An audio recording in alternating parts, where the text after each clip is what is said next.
Tila walang makakapagpigil sa anuman ang namagitan kina Kim Chiu at Paolo Avellino. Pareho ang pananaw naman ito pagdating sa love nilang dalawa. May tanong kina Kim Chiu at Paolo Avellino sa isang panayam kung paano ba sila magmahal. Buo ba o may reservation? Ayon kay Kim, hindi siya naniniwala sa kalahati o sa may tinatagong porsyento ng sarili. Buong buo siyang umibig.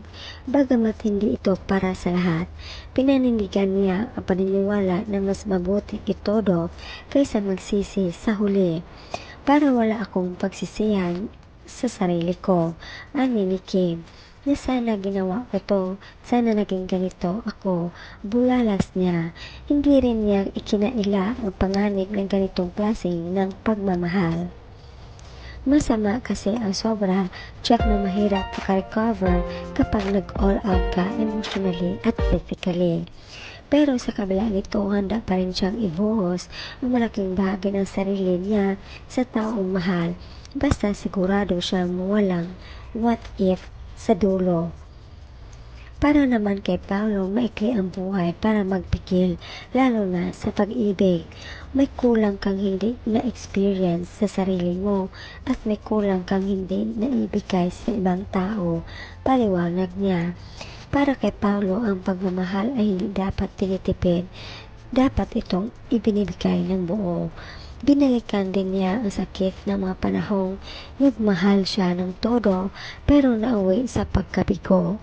Inamin niyang pakiramdam niya noon ay gumuho ang mundo niya, pero kalaunan ay nakita rin niyang ang halaga ng mga natutunan niya. You get to realize everything you learn, everything you have to improve on. Kanya, kaya naman pala okay lang mag-all out, dagdag niya. Nitanong din sa dalawa kung dapat bang may access ang magjowa sa kanilang cellphone. No, mabilis na sagot ni Kim.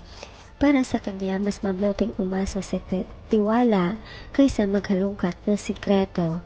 Sana maging honest na lang, konsensya na lang ng lalaki na maging tapat sa'yo. Huwag na yung ikaw pa ang makaalam kasi mas masakit, hugot ni Kim.